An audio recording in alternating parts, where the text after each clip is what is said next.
Mga lungsod at bayan na sakop ng Nueva Ecija.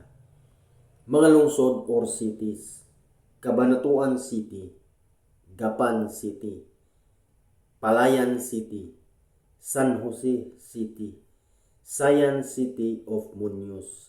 Ang kabisera ng lalawigan ng Nueva Ecija ay ang Palayan City.